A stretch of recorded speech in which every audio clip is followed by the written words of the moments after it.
Woo! You see, it says 25, but I'm definitely not riding in the speed of 25.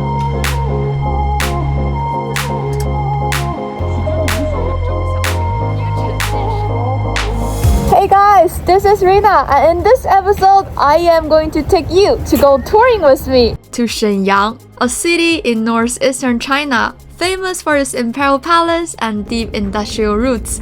But what I didn't know is that Shenyang also has a surprisingly friendly motorcycle culture. So in this episode, we'll take a look at local motorcycle shops, relax in a northeastern-style bathhouse, and I will also share my experience riding one of the most powerful e-bikes in China. Before we hit the road, let me quickly share how I got here. My best friend from junior school is getting married, and she invited me to be her bridesmaid. So I traveled all the way from Tokyo to Shenyang to witness one of the most important days of her life. While I was in Shenyang, I thought, why not hop on a bike and experience a little bit of local motorcycle culture?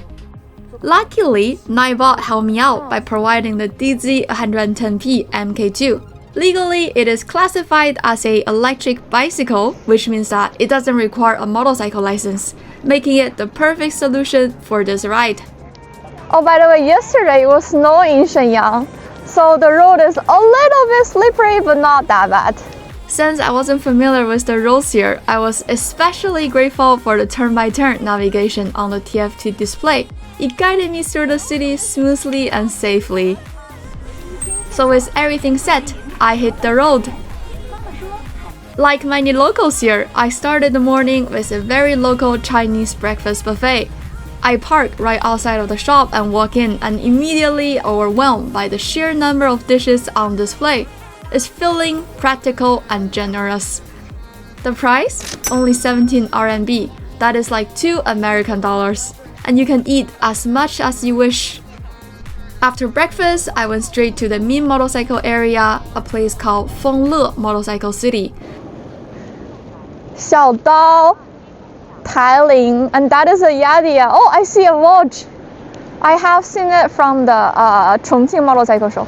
And there's Yamaha, Honda, and Victoria Motor, and Zontis, Suzuki, and then QJ Motor. It was already winter when I filmed this. The temperature was around 1 degree Celsius. It was really cold. But even then, you could still see a lot of motorcycles on the streets. Here you'll find everything. Global brands, local brands, new bikes, used bikes, different categories and different price range. I was really impressed by how everything is at one place and how easy, how convenient it is to buy motorcycles here. Everything feels really accessible. Okay guys, this is super interesting. So in Shenyang, it gets really cold in winter, right? So some stores, for example, the one I am at, QJ Motor, they offer like a winter storage service. So you can like put your bike here. This says storage for around 300 RMB. So that is roughly 40 USD. The shop takes care of your bike for the entire winter. They will start the engine from time to time and probably do a maintenance before spring. I think it's super convenient for the local riders. Besides the really cool two-wheelers, you also see many utility-focused vehicles here, mainly used for hauling cargo, along with these tiny low-speed electric vehicles. I learned that you don't really need a driver license to use them. They're small, slow, and not flashy at all. But these electric vehicles clearly play an important role in everyday life. Older people can use it to get around, and parents can use it to pick up their kids. Another thing that I really appreciated was how friendly the people here are. Shop owners and staff, they were really open, really friendly. They were open for chatting and they're happy to explain things. 这么年轻，我不建议你买，速度跑不了多快，就40-50迈。 And even let me take test rides. 好的，我不买可以试骑吗？真的，那我试一下。And then the bike itself feels really light. I'll just put it that way. It feels really, really light. I honestly feel that I can stay here all day, just observing and learning about bikes. Of course, next to the motorcycle shops, there are also gear shops selling helmets, jackets, gloves, and all different kind of riding accessories. One difference I've noticed is that there aren't many modification parts. like exhaust or suspension or brake upgrades. I'm guessing this has a lot to do with local regulations. After spending the day around motorcycles, I went to a very modern bathhouse in Shenyang called Muli Muwai, and it was super awesome. With one ticket, you get a 24-hour fruit and drink buffet. The fruit here looks incredibly premium, super fresh, and beautifully presented. The swimming pool is also massive, and there are also spaces that feel almost like an immersive experience room. This bathhouse is open 24 hours and there are like sauna room, there's a kids area. It's the kind of place that you can truly slow down and reset. If you ever visit Shenyang, I highly recommend trying a local bathhouse, especially after a long day of riding. Before we wrap up, I really want to talk a bit more about the bike itself. The DZ110P Mk2 is one of the most premium, the most powerful electric bicycles you can find in China. Officially, the top speed is limited to 25 km per hour, which is exactly what you see on the TFT display.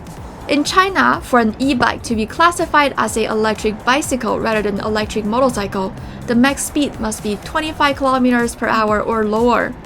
That said, during my ride, the bike felt more capable than what I was expecting.